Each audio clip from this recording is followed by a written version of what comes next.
అందరికీ నమస్కారం. ఇవాళ మనతో పాటు ప్రముఖ ఆధ్యాత్మికవేత్త ఆస్ట్రాలజర్ ముల్లపూడి సత్యనారాయణమూర్తి గారు మనతో ఉన్నారు. గురుగారితో మాట్లాడదాం. గురుగారు నమస్కారం. నమస్కారం. మనకంట 2025లో అన్ని రాశుల వారు మాకు ఎలా ఉంటుందో తెలుసుకోవాలని చెప్పి కుతూహలం ఎవరికైనా ఉంటుంది. సాధారణంగా కొత్త సంవత్సరం కాబట్టి మాకు ఎలా ఉంటుందో తెలుసుకోవాలనుకుంటారు. మరి సింహరాశి వారికి 2025లో ఎలా ఉండబోతుంది సార్? 500 సంవత్సరాల తర్వాత మళ్ళీ మంచి సంఘటనలు జరగబోతున్నాయి, రాబోతుందని చెప్పి మాట్లాడుకుంటున్నారు. మరి ఓవరాల్గా సింహరాశి వారికి 2025 ఎలా ఉండబోతుంది? 500 కాదు, 5000 సంవత్సరాలు ఒకళ్ళు, 100 సంవత్సరాలు ఒకళ్ళు, ఎవరిష్టం వచ్చినట్టు వాళ్ళు చెప్తున్నారు. కానీ 60 సంవత్సరాలకు ఒకసారి మనకి సంవత్సరాలు మారుతూ ఉంటాయి కదా. ఇప్పుడు మనకి 1966 సంవత్సరం, 1906, 2026 సంవత్సరంలో మనకి ఈ యొక్క పరాభవ నామ సంవత్సరం వస్తుంది. ఇప్పుడు నెక్స్ట్ ఇయర్ ఉగాది అయ్యేదాకా. ఇప్పుడు ప్రజెంట్ రేపు ఉగాది నుంచి తర్వాత మనకి విశ్వావసు అని అంటాం.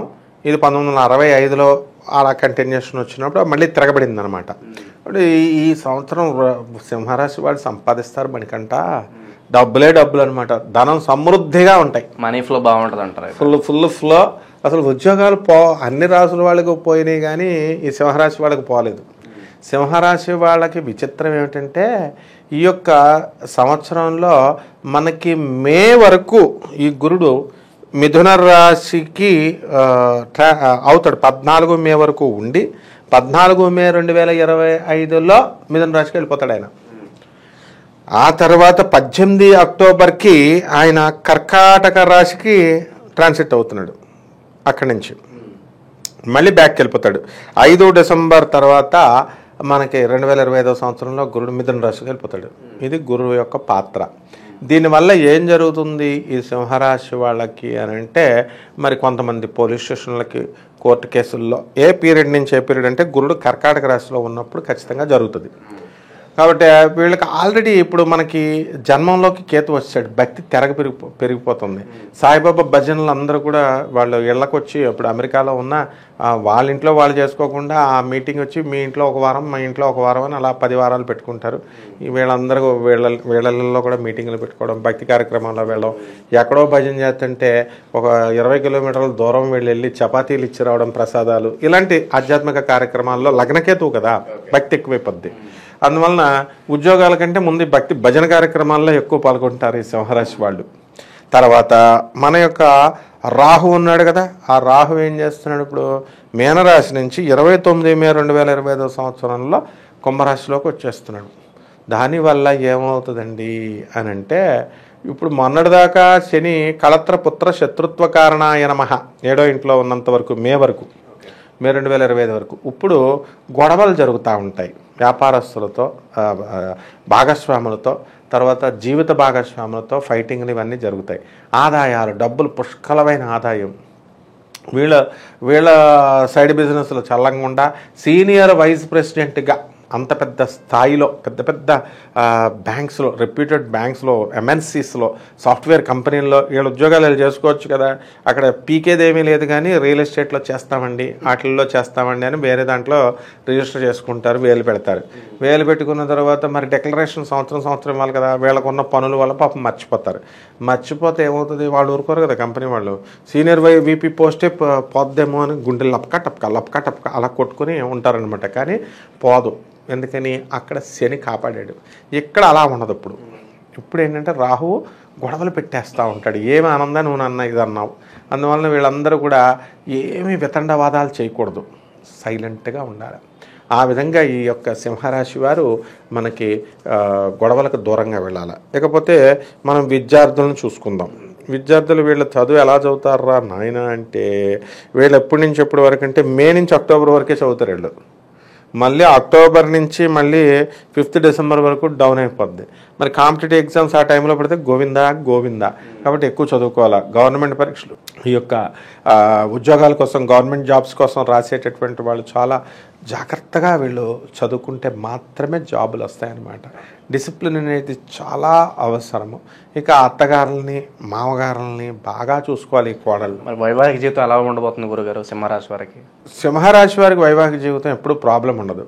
ఎందుకంటే వీళ్ళు బయట అన్ని ఆడపుల్లులు కానీ మా భర్తల దగ్గరికి వచ్చేసరికి మేమలే అనమాట పిల్లులు వీళ్ళంతా. కాబట్టి భర్తలకి చాలామందికి సింహరాశి వాళ్ళకి మరి భర్తల పాపం ఇన్కమ్స్ లేని వాళ్ళు ఉన్నారు. అప్పుడు వాడి డబ్బులు వాడు చూసుకోవాలి కదా. అందుకని చికెన్ పట్టరా అని పెళ్ళం పంపింది అనుకో, అది ఒక 500 రూపాయలు ఉందనుకో 900 అని చెప్తాడు. వీడికి సాయంత్రం కావాలి కదా. అలాగే చిన్న డ్రైనేజ్ ఏదన్నా రిపేర్ చేయాలనుకో, దీనికి మేస్టర్లు 10,000 చెప్పారని చెప్పేసి 2,000 రూపాయల వరకు 8,000 కమిషన్లు వేసేస్తారు భర్తలే. కాబట్టి ఈ విధంగా ఈ సింహరాశి వాళ్ళకందరికీ పుష్కలమైన డబ్బు వీళ్ళు కూడా కేర్ చేసి ఇచ్చి పడేస్తూ ఉంటారు. కాబట్టి సింహరాశి వాళ్ళకి అద్భుతంగా వైవాహిక జీవితం ఇంకేముంది, గొడవే లేదు, హాయిగా వాళ్ళు అడిగింది వాళ్ళు ఇచ్చి పడేస్తున్నారు, ఎక్కువ అన్యోన్యంగా ఉంటారు. శుభకార్యాలు జరగడానికి ఏదైనా ఆస్కారంగా అనిపిస్తుందా త్రూఅవుట్ ఈ సంవత్సరం అంతా కూడా? ఖచ్చితంగా ఉంది.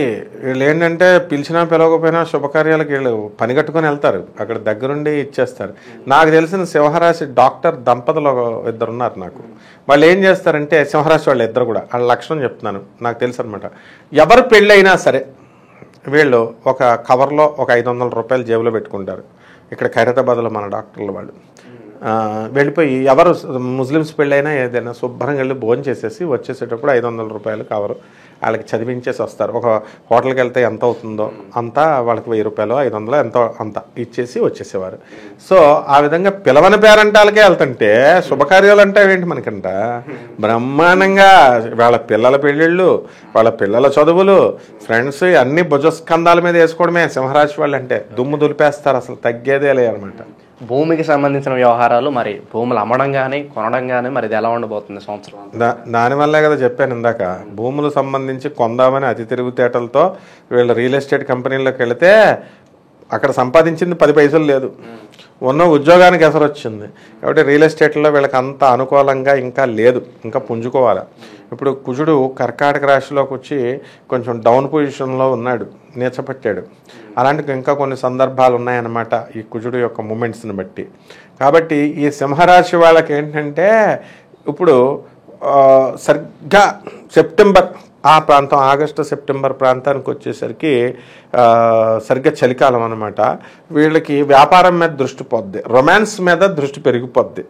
కాబట్టి అంటే కుజుడు అంతే, కుజుడు శుక్రుడితో వస్తే వాళ్ళు అదే మాకేం తెలియదండి, అబ్బే మాకు అలాంటి ఆలోచన లేదండి అంటారు.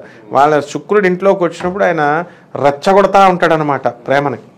అందువలన వాళ్ళు ఒక రియల్ ఎస్టేట్ వల్ల పెద్ద లాభం ఏమి లేదు, వీళ్ళు స్లోగా మిగతా వ్యాపారాలు చేసుకోవాలి. గురుగారు, ప్రేమికులుగా ఏమైనా శుభవార్త ఉందా? ప్రేమ వివాహాలు చేసుకోవాలనుకుంటారు, అటువంటి వరకు మరి 2025లో ఎలాంటి వార్తలు ఉంటాయి? బ్రహ్మాండమైనటువంటి ప్రశ్న అడిగావు. ప్రేమికులకి మ్యారేజ్తో పాటు బోనస్లు కూడా. నీకు చాలామంది నేను చెప్పినప్పుడు మేము చదువుకున్నప్పుడు చూసాం, ఇది పెళ్ళిళ్ళు చేసుకుంటారు, పెళ్ళిళ్ళు చేసుకున్నప్పుడు చంకలో బిడ్డను కూడా అనమాట. కొంతమందికి బోనస్లు, సింహరాశి వాళ్ళకి అంత ఎక్స్ట్రా బోనస్లు. కాబట్టి ఈ సింహరాశి వాళ్ళకి వద్దంటే శుభకార్యాలు జాగ్రత్తగా ఉండాలి వీళ్ళు. కాబట్టి పిల్లలతో సహా, పిల్లలు లేని వాళ్ళకి పిల్లలు పుట్టేస్తారు. ఆ తర్వాత మ్యారేజ్ డేకే, ఇప్పుడు మ్యారేజ్ అయినా నెక్స్ట్ మంత్కే ప్రెగ్నెంట్ అని తెలిసింది సింహరాశి పిల్ల. ఏమిట్రా బాబు అని అంటే భార్యాభర్తలు కొట్లాట్లు చాలా ఫాస్ట్గా ఉంటారు. ఈ సంవత్సరం వరకే మళ్ళీ ఈ ఫలితాలు 2025 మళ్ళీ తర్వాత మళ్ళీ అలా ఉంటారు డిసిప్లిన్ మళ్ళీ. కాబట్టి హ్యాపీగా ఉంటుంది. సో ఆరోగ్యపరంగా ఎలా ఉండబోతుంది త్రూఅవుట్ ఇయర్? వీళ్ళకి ఎలా ఉండబోతుంది ఆరోగ్యపరంగా? మెంటల్ టెన్షన్ వీళ్ళకి. తర్వాత ఈ యొక్క అండం, గర్భాశ్రయం నొప్పులు పాపం, ఈ ఋతుస్రావం టైంకి రాకపోవడం, ఇలా అనమాట. అందుకని ఈ ప్రాబ్లమ్స్ తప్ప మిగతాదంతా బాగానే ఉంటుంది. ఇంకా వీళ్ళు మంచి ఫలితాన్ని రావడానికి, సో సంవత్సరం అంతా చేసుకోవడానికి వీలుగా ఏదైనా అద్భుతమైన రెమెడీస్ చెప్పండి సింహరాశి వారికి.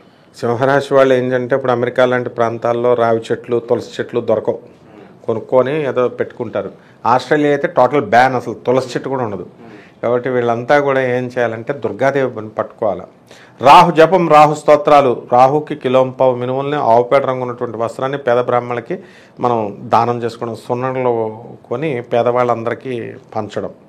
తర్వాత దుర్గాదేవి యొక్క పాదపద్మాలకి ఓం కనకదుర్గాయే నమః అంటూ కుంకుమార్చన చేసుకోవాలి. అలాగే దశమహావిద్యల్లో ఒకటైనటువంటి చక్కగా మనకి బగలాముఖి అమ్మవారి యొక్క హోమాన్ని వీళ్ళ ఇళ్లలో జరిపించుకోవడం. ఇంకోటి ఏంటంటే అమెరికా లాంటి దేశాల్లో రావి చెట్లు లేవు కాబట్టి అలా వాళ్ళని వదిలేసి ఇక్కడ ఇండియన్స్ మనం ఏం చేయాలంటే రావి చెట్టును ఒకటి సెలెక్ట్ చేసుకోవాలి, 3 బకెట్ల నీళ్ళు పొయ్యాలి డైలీ. 41 రోజులు కంటిన్యూస్ 108 ప్రదక్షిణాలు చొప్పున చేయాలి. రావి చెట్టుని కౌగిలించుకోవాలి. రావి ఆకులు కింద పడిపోతాయి కదా, కౌగిలించుకొని కోరిక చెప్తారు. పెద్దవాళ్ళంతా కూడా నాందేడ్ నుంచి, లాతూర్, ఉస్మానాబాద్ నుంచి, మహారాష్ట్ర వాళ్ళంతా అదే చేస్తారు. ఈ రావి ఆకు పడిపోయినటువంటి రావి ఆకు మాత్రమే, రావి చెట్టు ఆకు కోస్తే మాత్రం మహాపాపం. ఆ యొక్క ఆకుని రాసి దాన్ని శివలింగం మీద పెట్టి చక్కగా వీళ్ళు ఓం నమ శివాయ అని నీళ్ళు పోయాలి. ఇదే రెమెడీ. ఈ విధంగా కనుక చేసినట్లయితే బ్రహ్మాండంగా ఉంటుంది. 2025లో ఓవరాల్గా సింహరాశి వారికి ఎలాంటి ఫలితాలు ఉంటాయి, ఎలాంటి రెమెడీస్ చేసుకోవాలి, చాలా బాగా వివరించారు. నూతన సంవత్సర శుభాకాంక్షలు గురుగారు. ధన్యవాదాలు. నీకు కూడా, ప్రేక్షకులందరికీ కూడా నూతన సంవత్సర శుభాకాంక్షలు. ధన్యవాదాలమ్మా.